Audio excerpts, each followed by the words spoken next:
Okay, what's going on, everybody? We're here, we're live. I want to thank you all for joining me today.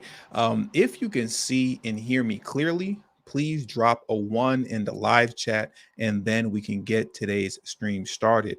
And as I'm waiting for the ones to come into the live chat, if you haven't already, please, as usual, make sure you hit the like button on your way in. That is one of the most important things that you can do for me on this channel.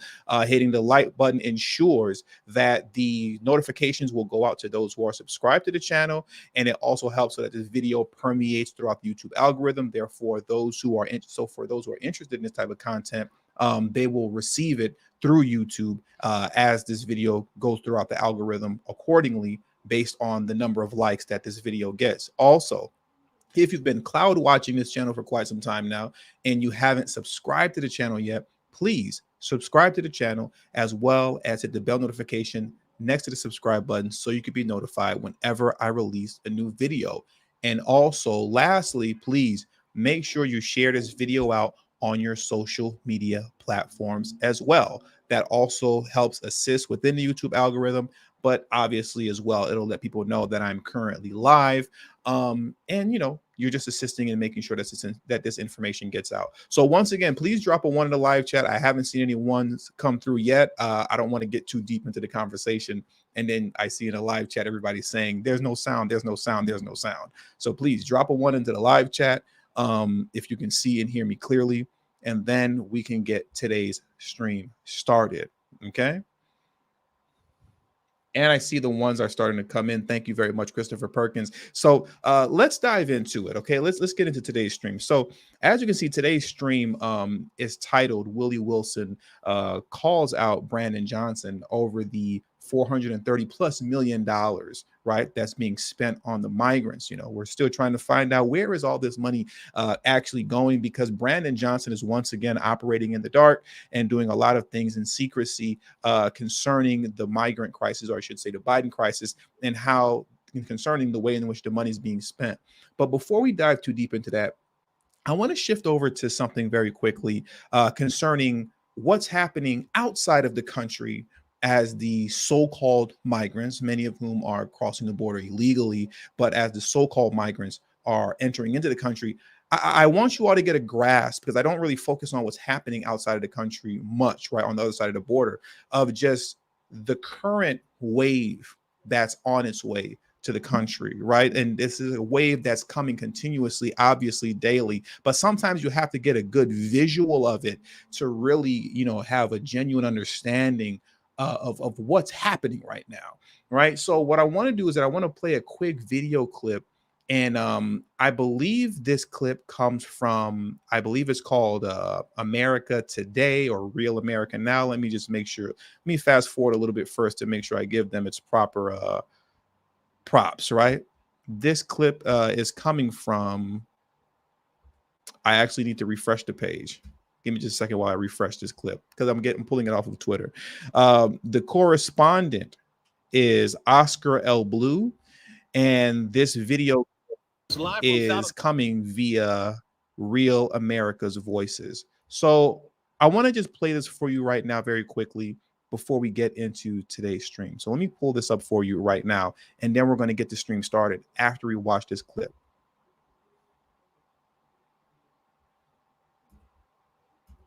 For Real America's Voice News, live from south of the border of Tapachula, walking again with a caravan that is coming out of migrants, around 2,000 to 2,500 migrants from Central and South America. This migration phenomenon that has been occurring in South America, from the Darien Gap all the way to the Triangle of Central America and going up into the northern borders to the United States of America. This unstoppable force, this is what the Biden border crisis, the reality of creating an open border agenda, which everybody understands and believes that walking through every border, it is the undeniable way to enter to another country. So this is another migrant caravan coming from south of the border of Tapachula.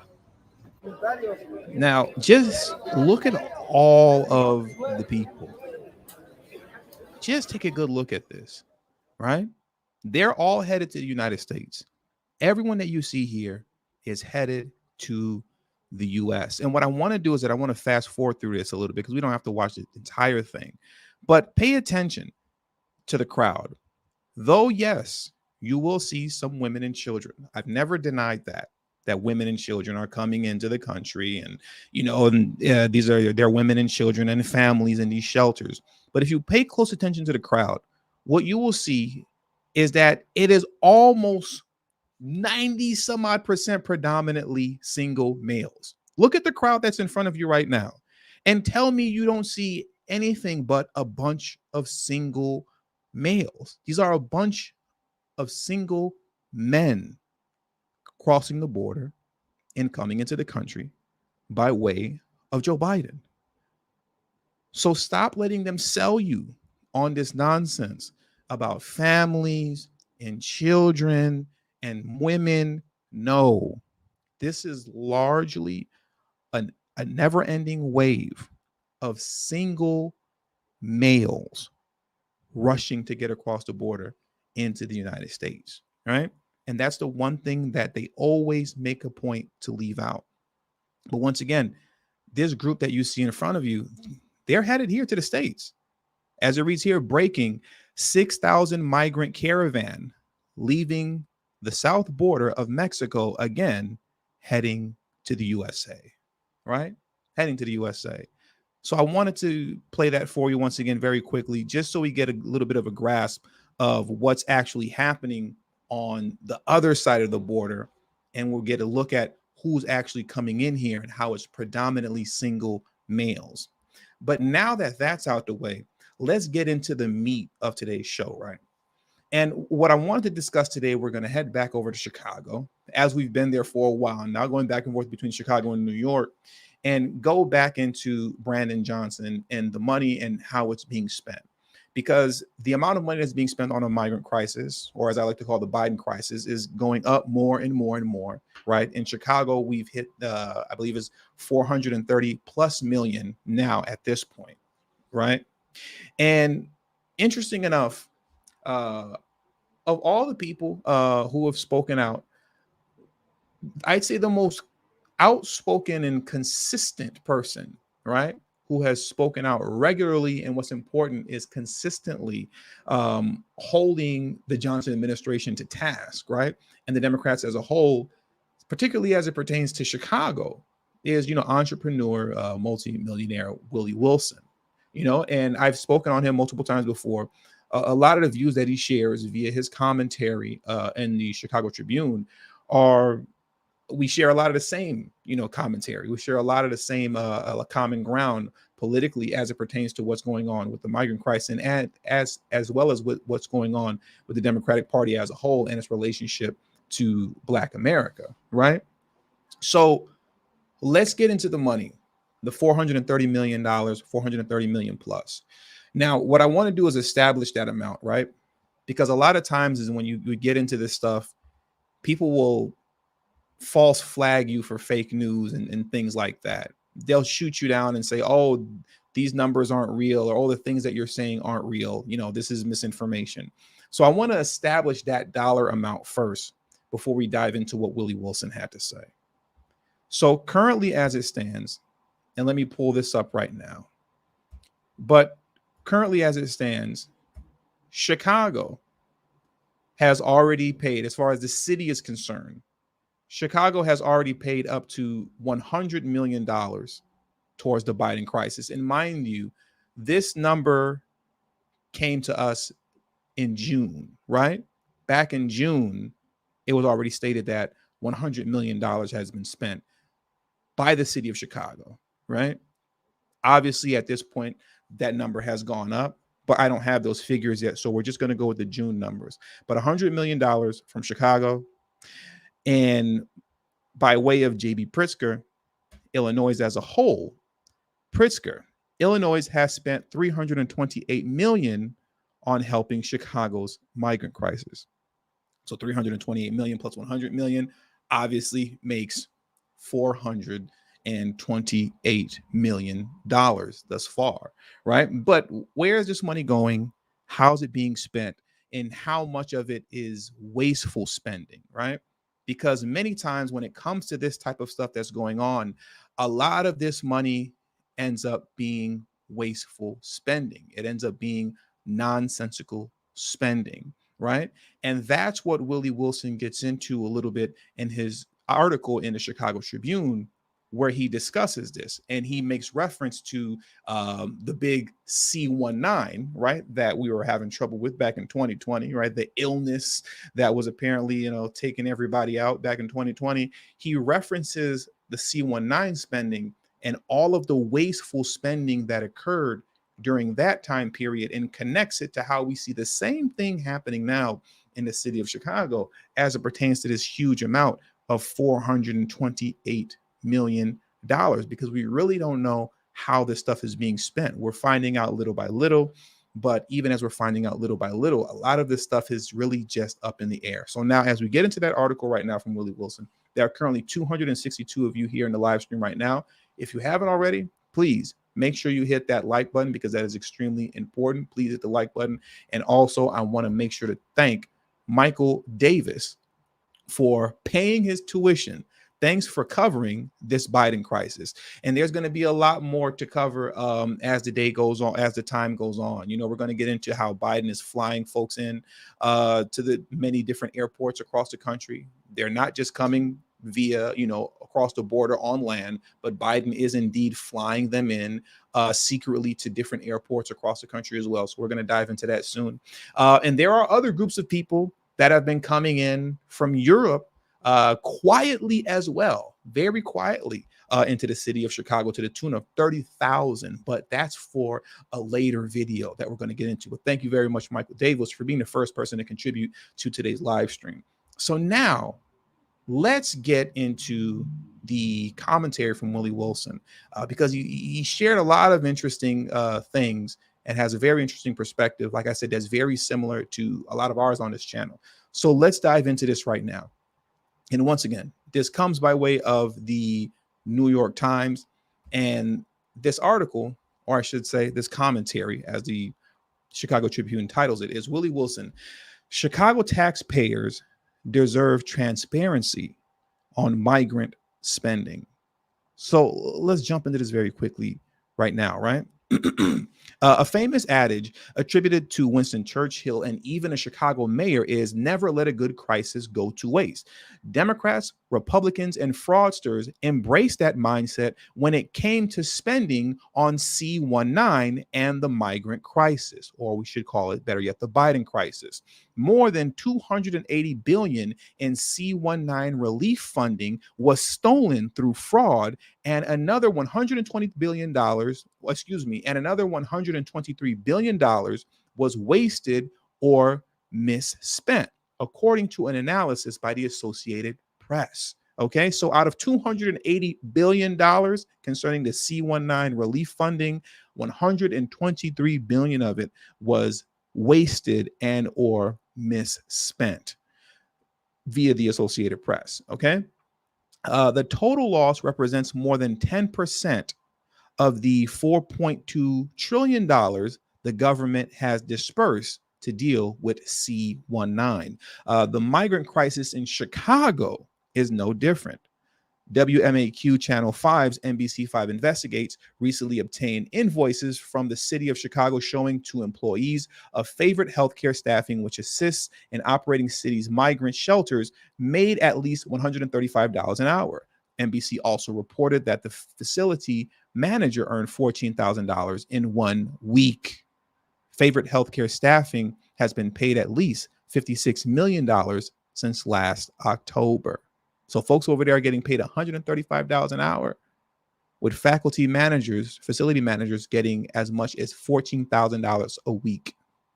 WBBM Channel 2 fought for 6 months to obtain records dealing with city spending on migrant cares, on migrants' care. What it received shows that the city spent more than $159,000 on laundry. So the city of Chicago alone, let me zoom in a little bit, right? Now, this is going beyond, the favorite healthcare staffing company, right? Let's start over. WBBM Channel 2 fought for 6 months to obtain records detailing city spending on migrants' care.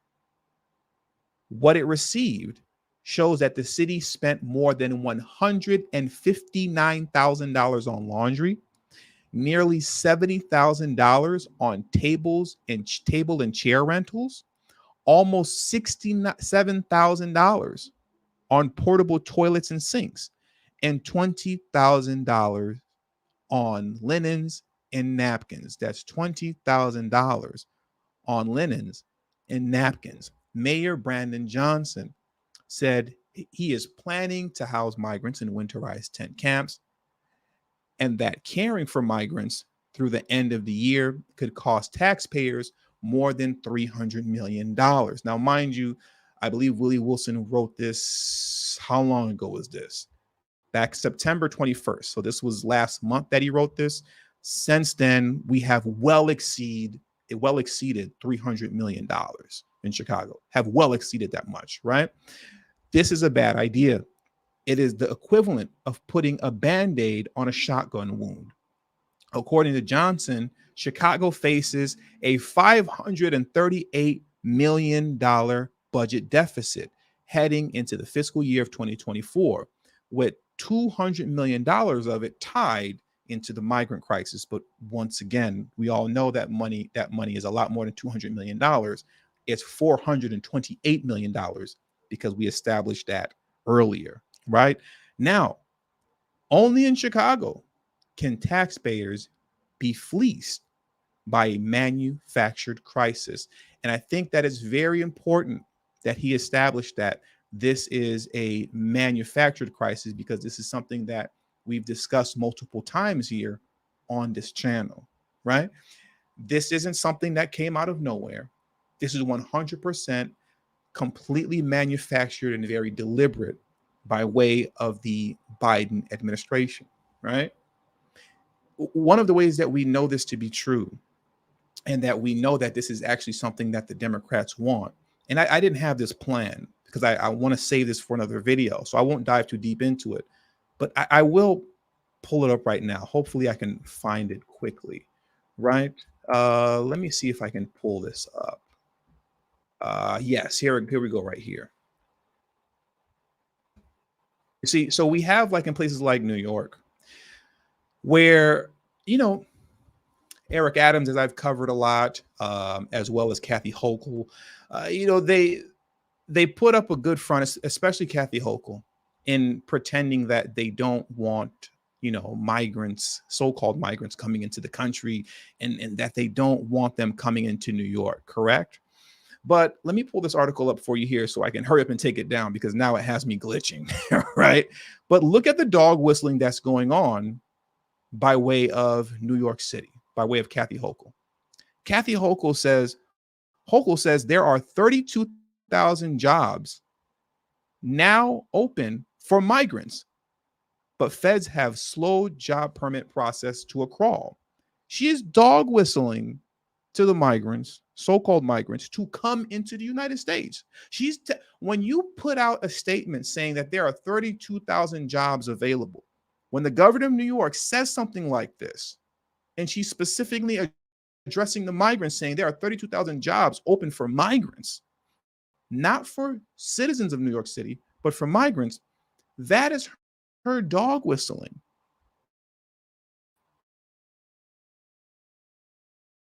And telling them that, hey, New York City is open and ready to take you all in. That's what she's doing. So you can't let these people kind of lie to you and pretend as if they don't want migrants coming into the country. They do. They very much so do, as you saw by way of that article, because what she's doing is putting out a dog whistle by saying, hey, we have 30,000 some odd jobs available for migrants. Why would you say that out loud if you don't want the so-called migrants coming into the country and coming to your city? Clearly, she does. So when you see videos of her pretending to not want them in, we all know that now this is a lie. And this is exactly what she wants and what the Democratic Party wants as a whole, right? So once again, as Willie Wilson stated, this is indeed a manufactured crisis. But we all knew that already. But it is good to see that he understands that as well. So let's dive in deeper into what Willie Wilson had to say. But before we do that, thank you very much, Derek M., for being the second person to contribute to today's stream. Derek M. stated, Black people in Chicago need to recall Mayor Brandon Johnson ASAP. They do need to recall him, but they first need to make it law that he's recallable, because as we covered on this channel already, Mayor Brandon Johnson, as well as the rest of the aldermen and all Chicago officials, none of them can be recalled because there's currently no recall mechanism in Chicago to recall the mayor, and as well as being able to recall any other political official that's currently sitting in office, right? So they have to first make that law. And funny enough, that's also something that Willie Wilson spoke on that we covered on this channel. But let's dive a little bit deeper into this article, right? So let me pull that back up on the screen. The failure of President Joe Biden's administration to secure our borders has caused our country and cities to be less safe and drowning in debt from expenditures related to migrants. To make matters worse, U.S. Customs and Border Protection agents have been releasing migrants directly into the streets of some cities to ease overcrowding in processing facilities. President Biden and the Democrats' weak immigration policies are to blame for cities being overwhelmed by migrants crossing the border. This manufactured crisis is costing taxpayers more than $150 billion. In Chicago and Illinois, the governor and mayor have obligated more than $250 million for migrants. But once again, we know that number is $428 million. The taxpayers deserve full accounting of how and where migrant funding is being spent. Governor J.B. Pritzker and Johnson should be fully transparent when it comes to spending taxpayers' money. This crisis is as much on their own doing as they maintain Chicago and Illinois as sanctuaries for migrants who are in the U.S. illegally. And as he's stating, once again, obviously, for those of you who don't know what you obviously do, Chicago is a sanctuary city. And I believe it was earlier this year or sometime last year, Governor J.B. Pritzker put into law that Illinois is a welcoming state, right? So the state of Illinois stands alone compared to all other states because it's literally the safest city for so-called migrants to come to, in between J.B. Pritzker establishing Illinois as a welcoming state and Brandon Johnson maintaining and standing firm on Chicago being a sanctuary city. Illinois and Chicago decide not to cooperate with the federal immigration officials and have, in essence, turned their backs on the Constitution. Johnson and Pritzker should not allow taxpayers to be taken advantage of by vendors that choose to overcharge the government in the midst of a crisis. But the problem is that they don't care. Brandon Johnson and Governor J.B. Pritzker could care less about what you're saying and what the people of Chicago has to say. How do I know that to be true? Well, amongst a multitude of things that we've spoken on already and that we've spoken about on this channel concerning what's going on in Chicago, right? Favorite staffing company. I believe that company is based out of Kansas. They've been the most talked about and the most criticized of all the spending that has gone on in Chicago because of the way in which they have their workers essentially stealing overtime. They work overtime like crazy, working multiple 12-hour shifts, just raking in an enormous amount of money to the tune of where you have housekeepers making $17,000 a month. $17,000 a month for housekeeping. That comes out to $221,000 annually, right? You also have security guards making $24,000 a month. That comes out to $312,000 annually. And then you have nurses that are making $64,000 a month, which comes out to $835,000 a year, right? Annually. This is a company that's been heavily criticized because of this. But despite all that, our good friend Brandon Johnson, once again, because he doesn't communicate with anybody, he refuses to communicate accordingly with his aldermen, and he for sure has zero desire to communicate with the people of Chicago, as he's been doing since the moment he got into office. He once again is operating in the dark. This company that has been heavily criticized by the city of Chicago, you see here, Chicago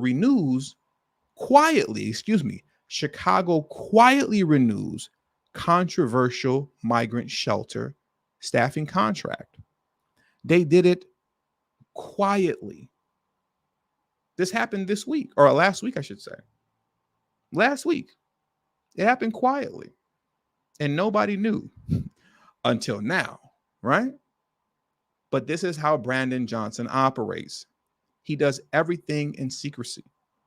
He does everything silently and quietly. This is how he moves, and this is what he does. Let's get into this very quickly. Mayor Brandon Johnson this week quietly re-upped a controversial migrant shelter contract with favorite healthcare staffing that some alders have called shameful and insanity. Chicago approved, and let me zoom in, right? They approved a new $40 million contract with favorite healthcare staffing through mid-October of next year per city filings.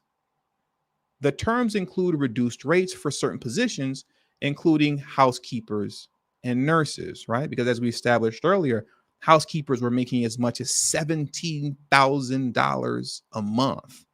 Nurses were making $64,000 a month.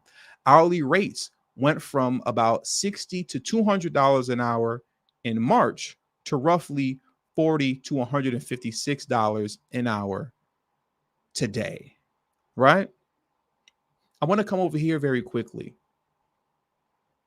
because I just want you to see the amount of theft that's going on that Chicago taxpayers are paying for with this company that your mayor, Brandon Johnson, quietly renewed his contract on, despite the fact that Chicagoans are highly skeptical of this pretty much crooked company at this point.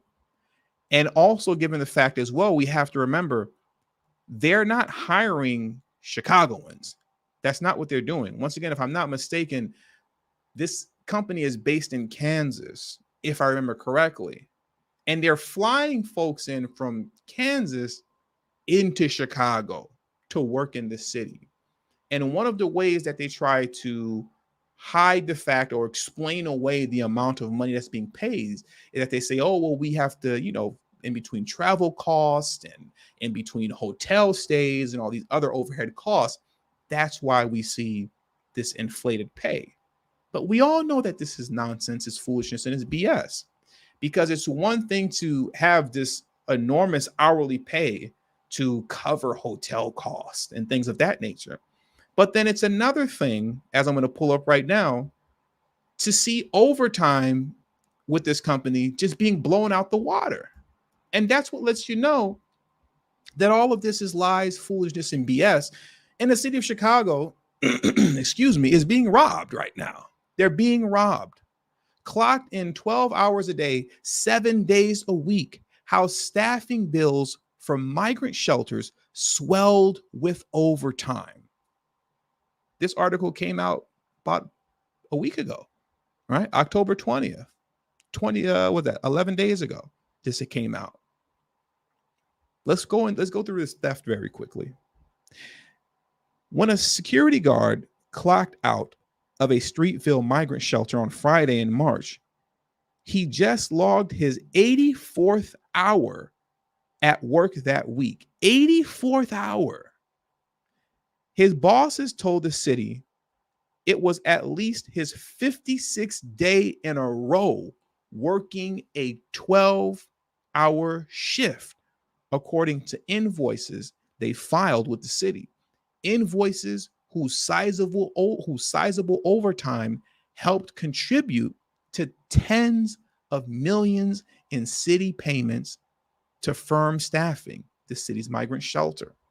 Invoices reviewed by the Tribune showed that hundreds of favorite staffers invoices reviewed by the Tribune show that hundreds of favorite staffing workers logged 84-hour work weeks. Hundreds, okay? Hundreds of favorite staffing workers logged in 84-hour work weeks, with the overtime paid at a 50% premium, helping balloon bills that topped at least $56 million. Ladies and gentlemen, this is theft. You're looking at theft. When you're flying in your own people from out of town into Chicago with an overtime premium paid of up to 50%, and you got folks working 84 hours a week, but you won't hire people from the city, which would be a lot cheaper for you to hire people from the city. No, we're going to fly in folks from our state into here so that you can work overtime like this. That's theft. You're looking at theft.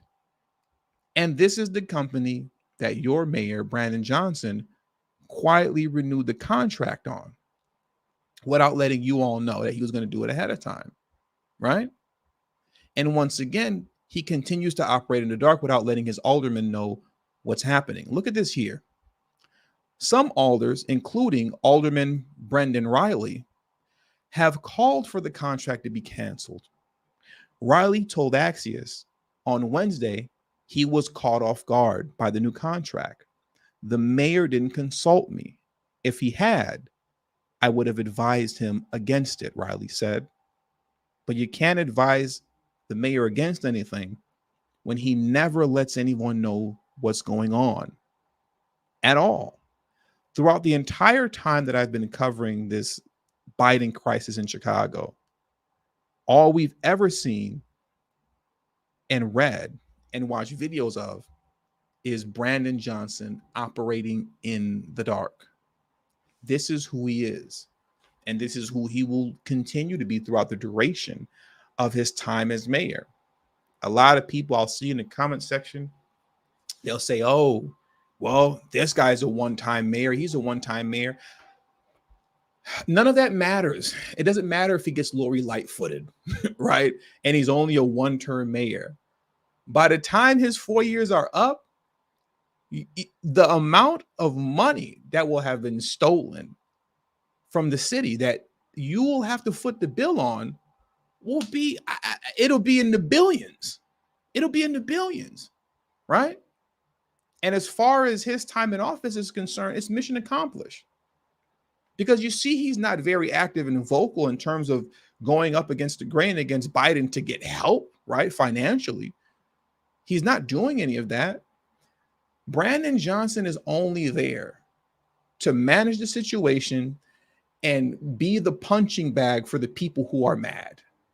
He's just there to take in the complaints and go, okay, yeah, I hear what you're saying, but not really. And then continue doing what he's doing. That's what he's there for. It doesn't matter if he's a one-term mayor. If you're unable to hold these guys accountable because there's no mechanism to have a recall election, then there's no fear on behalf of that's coming from Brandon Johnson or any of the other aldermen, because there's no mechanism for the people of Chicago to actually interrupt their plans.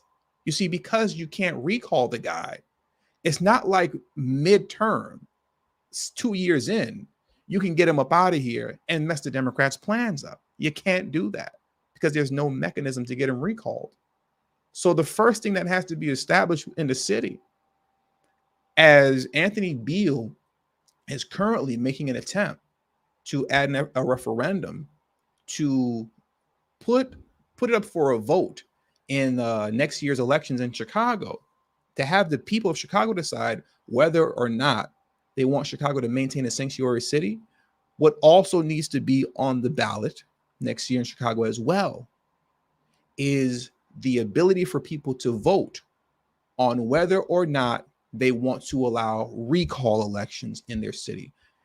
If those two things aren't on the ballot, if you're not able to establish the fact that we are going to vote away the sanctuary status that's here in Chicago and vote in our ability to recall elected officials, if you're unable to do that, then everything that you're doing now is for naught as it pertains to protest and being upset and showing up to town hall meetings.